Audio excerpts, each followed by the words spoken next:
बीते दिन जब हमने प्रोटेस्ट मार्च कवर किया, उसमें नहीं भी तो कम से कम 500 से 1000 की संख्या में अभय तिवारी को लेकर पोस्टर लहराए गए। मैंने खुद अपने कैमरे पर एनडीटीवी पर आपको वो पोस्टर्स और फैमिली ट्री दिखाए। आज फिर यहाँ पर देखिए, जहाँ पर पहले जेएसएससी सीजीएल परीक्षा रद्द करो और फिर दोषियों पर कार्रवाई करो, इस पूरे पोस्टर में यहाँ पर देखिए प्रमुखता से मास्टरमाइंड अभय तिवारी का सीजीएल परीक्षा में रैंक 2 आना ये चिन्हित किया गया है। और बाकियों के चेहरे भी जब यहाँ पर दिखाई दिए हैं कि कई छात्र समूह को नेपाल ले जाकर प्रश्न उत्तर रटाने के पुख्ता सबूत मिले। जेएसएससी सीजीएल द्वारा चयनित कर्मचारियों की भ्रष्टाचार में गिरफ्तारी, नेपाल कांड में सीआईडी टीम द्वारा 120 उत्तर मैच होने की पुष्टि, जिसकी शिकायत लगातार छात्र कर रहे हैं। अब यहाँ पर देखिए एक और चेहरा, जेएसएससी के अंदर ही भ्रष्ट अधिकारियों का होना। इनको माइक्रोस्कोप वाले चाचा कहकर स्टूडेंट यहाँ पर एड्रेस कर रहे हैं। पेपर लीक करने वाला बाहर और प्रमाण देने वाले को जेल। तो देखिए ये वो पूरी तस्वीर है जो पोस्टर्स के जरिए यहाँ पर छात्रों के बीच तो वायरल है, लेकिन क्या लोग दिल्ली में जानते हैं, क्या लोग नॉर्थ इंडिया में जानते हैं, क्या वेस्ट इंडिया में जानते हैं, क्या ईस्ट इंडिया में जानते हैं, ये आज रांची के छात्र पूछ रहे हैं। अभय तिवारी को आप लोगों ने केंद्र में रखा, पोस्टर लहराए और बताए। मैम अभय तिवारी है ना मैम, अभय तिवारी वर्ल्ड का सबसे क्या बोलते तेज आदमी है। वो एक आदमी सोचिए 10-10 एग्जाम निकाल ले हुआ आदमी, 10-10 एग्जाम। इस बार हम लोग सोच रहे हैं उसको चांद पर भेजेंगे। उसके घर में उसकी वाइफ की भी जॉब है, भाई का भी है, उसकी भौजाई का भी है, उसकी साली का भी, उसके साला का भी, उसके इर्द गिर्द जितने भी लोग हैं सब लोग का जॉब है। और क्या लगता है अभय तिवारी बिना सरकार के सपोर्ट से, सरकार के लोगों के सपोर्ट से इतना बड़ा काम कर लेगा? अच्छा पहले मुझे एक बात समझाइए, क्योंकि वो पोस्टर हम स्क्रीन पे भी दिखा रहे हैं लगातार, जो पोस्टर फैमिली ट्री आप लोगों ने दिखाया, मुझे पहले ये समझाइए कि वो आप लोगों के पास कैसे आया। क्योंकि अभी एक बात ये भी कि वो आपकी तरफ से दावा है, एक इन्वेस्टिगेशन चल रहा है, लेकिन क्या वो एआई से बनाया गया, कैसे वो पिक्चर क्रिएट किया गया? अच्छा, परिवार के जो सदस्य हैं उनकी इतनी डिटेल जानकारी आप लोगों के पास कैसे है? मैम पता है यहाँ पे इतना लोग आया है ना, वही लोग सब डिटेल दे रहा है, सब जान रहा है कौन है क्या है नहीं। सो यहाँ के जितने और सीआईडी की टीम भी ना एक नंबर जारी की थी कि आप लोग अपना डिटेल दे सकते हैं, सब लोग उसमें भी भेजा है। अब आप बताइए, जो बीएसओ का पद है जिसके लिए कहा गया कि उनके परिवार और रिश्तेदारों की नियुक्तियां उसमें हुई, ये बीएसओ का पद क्या है और इसका प्रभाव, इसका इन्फ्लुएंस क्या है? बीएसओ का पद होता है ब्लॉक सप्लायर ऑफिसर, जो कि ये ब्लॉक का मालिक होता है, सप्लाई करने का, जो राशन उसन बढ़ता है उसका सब मालिक होता है। वो बीएसओ पद पर ऑटोमेटिक अपना था, उसका वाइफ एएसओ पद पर थी, उसका भाई जो था एएसओ पद पे था, उसका साला जो था वो एएसओ पद पे था, उसका जो साली जो थी वो भी है एएसओ पद पे। सब उसका सिंडिकेट है, सबको वो बना दिया है। अपना टोटल 12 एग्जाम में पास किया है, वही सबसे बड़ा मास्टरमाइंड है। उसका पूरा सब चीज़ को पढ़े। उसका वाइफ अभी अरेस्ट नहीं हुई है, उसका भाई अभी तक अरेस्ट नहीं हुआ है, उस सबको अरेस्ट कीजिए और ये सब खुलासा पूरा कीजिए। अच्छा, दावा ये भी है कि जेपीएससी का काम दिलाने के एवज में जो तत्कालीन अध्यक्ष थे एल खिंग्याते, उनको करीब 2 करोड़ रुपए दिए गए। और इतना ही नहीं, जो अभ्यर्थी हैं उनसे कथित तौर पर लाखों रुपए लेकर परीक्षा पास कराने का खेल भी चलता रहा। ये सब हो रहा था और किसी को पता नहीं चला। पता सरकार के था। आखिर जब एल खियांगे जो है अध्यक्ष हैं, आखिर शामिल हर एग्जाम में थे, अब पकड़ा भी गए। और जो है टीडीपीएल कंपनी, उसका मास्टरमाइंड वही था अभय तिवारी। तो कहीं न कहीं हमको लगता है जहाँ तक केस जो 60 गांठ है बिना सरकार के नहीं हो सकता है। ये बड़ा जो है ना, ये बहुत बड़ा भांडाफोड़ हुआ है। अभी 20-25 को पकड़ा गया है और हमने आज कचहरी में इसीलिए कहा है कि हम ये केस फाइल खोलेंगे। अब आप मुझे एक बात बताइए, अभय तिवारी जो कि एक फॉर्मर मैनेजर वहाँ का रहा, मुख्यमंत्री ने आज सदन से ये कहा कि यूपी में भी था, वो टीडीपीएल कंपनी यूपी में भी थी, हमने तो फिर भी उसको ब्लैकलिस्ट किया, हमने तो फिर भी एक्शन किया। वो आरोप भाजपा पर लगा रहे थे। जब आपने ये मुख्यमंत्री का यह बयान सदन से सुना तो उस पर आपका क्या रिएक्शन? हम लोग ये कहना चाहते, जब आप यूपी में वो ब्लैक लिस्टेड था, उसको क्या जरूरी था कि आप झारखंड में उसको एग्जाम कंडक्ट कराने का सब जिम्मा देने का? दूसरा कम यहाँ जेएसएससी जो झारखंड का जो नीचे वाला पद का एग्जाम लेती है वो ब्लैक लिस्टेड कर देती है, उसके बाद भी जेपीएससी एग्जाम ले लेती है। जेपीएससी और जेएसएससी में इतना बड़ा कहाँ से, दोनों सरकार का ही एजेंसी है, उसके बाद भी इतना बड़ा डिफरेंट कहाँ से हो जा रहा है? मैम सब सरकार के मिली भगत है, बिना सरकार का 60 गांठ इतना बड़ा स्कैम नहीं हो सकता है। आपको लगता है अभय तिवारी को बचाया जा रहा है? हाँ, बचाया जा रहा है। इसमें पूरा सरकार का संलिप्तता है, इसमें अभय तिवारी को बचाया जा रहा है। अगर अच्छे से खुलासा होगा तो इसमें विधायिका का बहुत बड़ा खुलासा हो सकता है। इसमें विधायिका का बहुत मंत्री इसमें फंस सकते हैं। अगर सीबीआई जांच हो जाए ना तो दूध का दूध और पानी का पानी हो जाएगा कि अभय तिवारी कौन है। जिस तरह सरकार उसको बचाने की कोशिश की, आप समझिए जब झारखंड सीजीएल में जब सीआईडी रिपोर्ट जांच करी थी तो उस टाइम जबकि उस एग्जाम में संलिप्त है अभय तिवारी, उस टाइम सीआईडी क्यों नहीं बताया कि अभय तिवारी संलिप्त है। आज उस मामला कैसे सामने आया कि उनके जितने भी आस के अड़ोसन पड़ोसन है सब उसमें शामिल है। कहीं ना कहीं सीआईडी तो गलत की हम लोग के साथ में। सीबीआई जांच हो, पूरा पानी का दूध और पानी का पानी सामने। क्या इसीलिए सीबीआई जांच नहीं हो रही? तो इसलिए तो जांच मैम, इसलिए तो सीआईडी पे 0.1% भी भरोसा नहीं हो रहा है ना कि अभय तिवारी जैसे एग्जाम जो बहुत उनके आसपास के लगभग 12 से 13 लोग और ना जाने और कितने लोग करवाए। तो अभी तो सामने आए ना, जब सीबीआई जब अंदर घुसेगी तो ना जाने कितने लोग को और खुलासा होगा। अगर सरकार को इस बात का गुमान है कि हम पेपर लीक नहीं करवाए हैं, पेपर नहीं बेचे हैं, तो एक बार सीबीआई जांच क्यों नहीं दे देते हैं? आप सच्चाई है तो प्रत्यक्ष की परिमाण क्या हो सकता है? आप सच्चाई अभय तिवारी के बारे में एक बात और पता चली कि उसने कई और कॉम्पिटिटिव एग्जाम्स दिए हैं। लगभग जेसीसी सीजल के अलावा जेसीसी में होने वाले एक और पीजीटी का एग्जाम यहाँ पे होती है, उसमें भी उनका पहला रैंक था इंग्लिश ऑनर्स में। तो आप समझिए इसके साथ में जेपीएससी का जो भी एग्जाम हुआ, जेपीएससी का हर एक एग्जाम में अगर ये 14वीं जेपीएससी का अगर वो ओमार सीट अगर वायरल नहीं होती तो आज शायद ये भी मामला दब के रह जाता था। लेकिन दुर्भाग्य यहाँ का बच्चा लोग ने वो ओमार सीट को वायरल किया, जिससे लोगों को लगा कि इसमें धांधली हुई है। उसके बाद ही मामला पूरा पकड़ाया। पेपर लीक की बात करें ना, पिछले 7 साल में टोटल 22 पेपर लीक्स हुए हैं। ये ऑन रिकॉर्ड है, आप जाकर वेरीफाई कर सकते हैं। दूसरी बात है कि बच्चे के मन में ये संशय क्यों है कि सीआईडी इन्वेस्टिगेशन फेयर नहीं होगा। सबसे बड़ी बात है उनके जो माननीय मंत्री इरफान अंसारी वो मीडिया पे बाइट दे रहे हैं कि पेपर लीक हुआ ही नहीं है।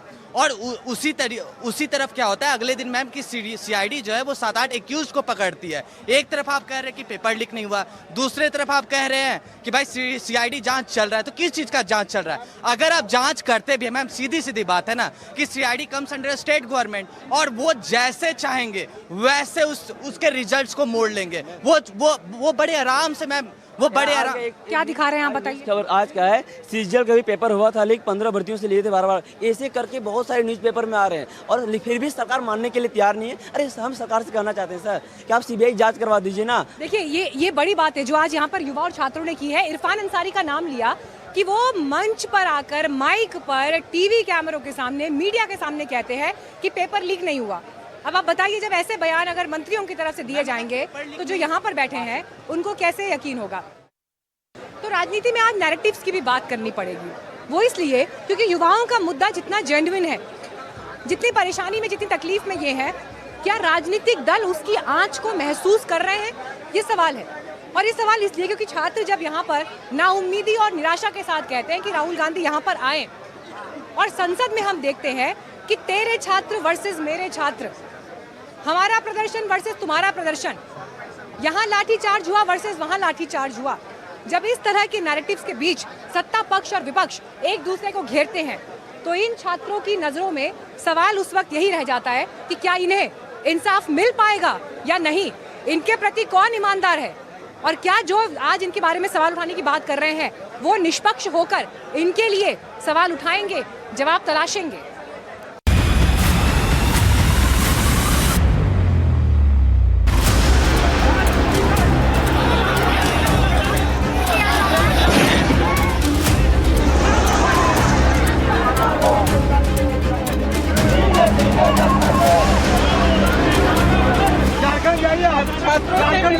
ये राहुल गांधी जी की सोच दिखती है कि उनके समर्थक राज्य कैसे युवाओं के साथ अत्याचार कर रहे हैं, उनके साथ न्याय नहीं कर रहे। खुद जहां सरकार में है वहां लाठीचार्ज कर रहे हैं, तो किसको बचाने का काम कर रहे हैं? हेमंत सोरेन सरकार की। राहुल गांधी सदन से भी भाग रहे हैं और झारखंड के बच्चों पर हो रहे लाठीचार्ज पर चुप हैं। बच्चों की आवाज को लाठी डंडे से दबाना चाहती है। देवेंद्र नाथ महतो जो कि अनशन कर रहे थे उनके ऊपर लाठीचार्ज हुआ। इसके आधार पर सरकार से समर्थन वापस लीजिए। सदन में आपको सुनना चाहिए और रांची में जाना चाहिए, मगर रांची जा नहीं रहे, सदन में सुन नहीं रहे। आंसू गैस और लाठियां रांची में चली और आवाज दिल्ली में सुनाई दी। झारखंड में चल रहे छात्र आंदोलन की तपिश अब देश की राजधानी की सियासत में महसूस की जा रही है। अब राजनीतिक दल और राजनेता इस मुद्दे को हथियार के तौर पर इस्तेमाल करने लगे हैं। संसद परिसर में सत्ताधारी एनडीए के सांसदों ने रांची में हुए लाठीचार्ज के खिलाफ मार्च निकाला। दिलचस्प बात यह है कि एनडीए के सांसद हाथों में राहुल गांधी जवाब दो की तख्तियां लिए हुए थे। ये जो मानसिकता है राहुल गांधी की, वो दुनिया के सामने एक्सपोज हो गई है। आप ये समझिए कि देवेंद्र नाथ महतो जो अनशन पर है, उसको कल पीटा, रात में पीटा। तो राहुल गांधी उस पर खामोश हैं।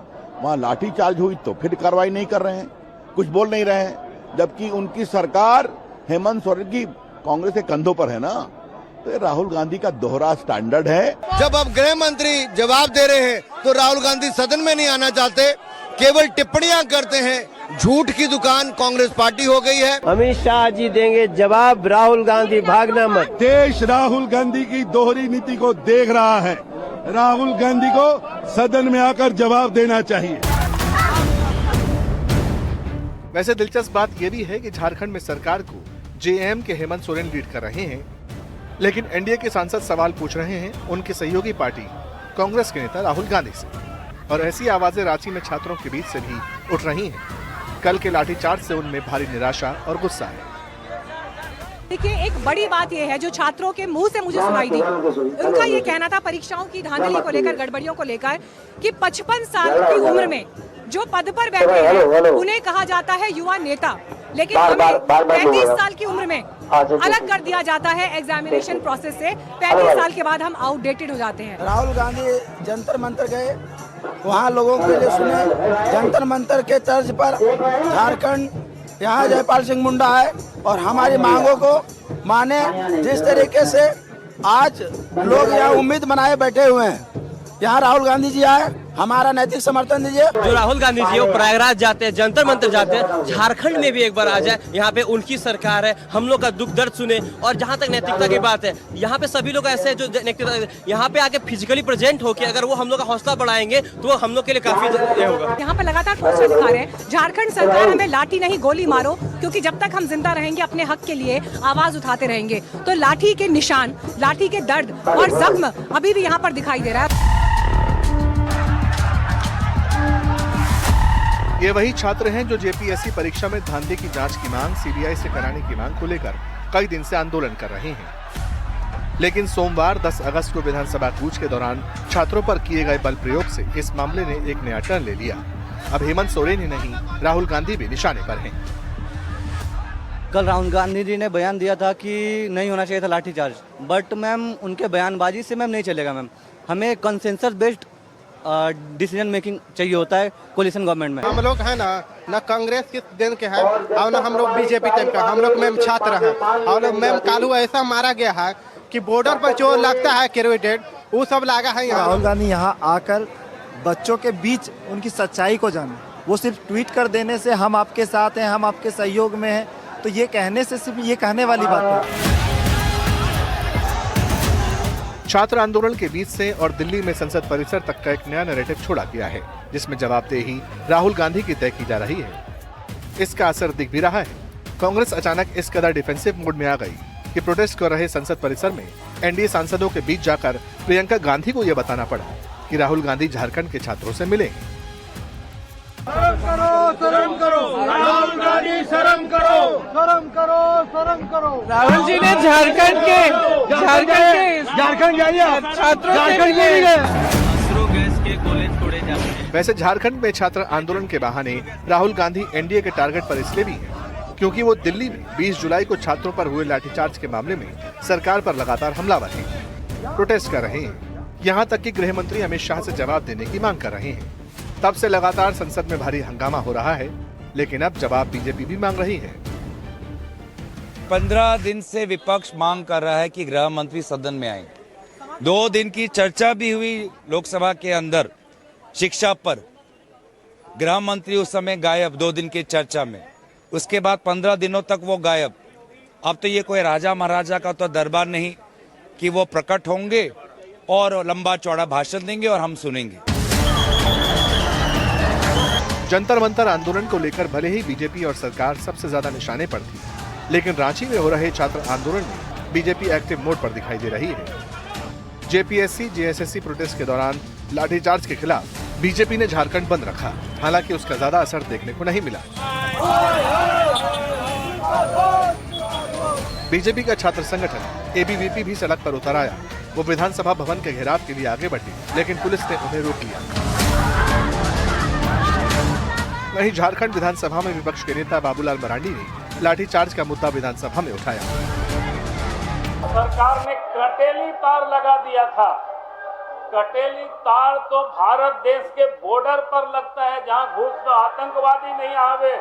झारखंड के वो नौजवान हक के लिए लड़ाई लड़ रहे थे और वहां कटेली तार लगा करके रोक रहे थे, लाठी गोली चला रहे थे। और इसके बाद भी आखिर उसका जवाब कौन देगा? मुख्यमंत्री को आकर के सदन में यहाँ जवाब देनी चाहिए। लेकिन छात्र आंदोलन पर चौतरफा दबाव झेल रही झारखंड सरकार का कहना है कि बीजेपी ने छात्रों के आंदोलन को हाईजैक करने की कोशिश की। हेमंत सोरेन सरकार के कैबिनेट मंत्री इरफान अंसारी ने कहा कि छात्रों के साथ शांतिपूर्वक प्रोटेस्ट की बात पहले से ही तय हो गई थी। राहुल गांधी जी हमारे आन बान शान हैं। उन्होंने साफ कहा कि शांतिपूर्वक आंदोलन का हम लोग समर्थन करते हैं, लेकिन भाजपा जिस प्रकार से कल जिस छात्रों का आंदोलन को हाईजैक करने का प्रयास किया, ये ठीक बात नहीं है। आंदोलन में उपद्रव को भेजा इन लोगों ने। अगर भाजपा की सरकार होती तो कितने युवाओं की लाश गिर जाता आज यहाँ पर। लेकिन सवाल अब सिर्फ लाठीचार्ज का नहीं है। सवाल ये है कि झारखंड के छात्रों की आवाज किसकी सियासत का हथियार बनेगी और किसकी जवाबदेही तय करेगी।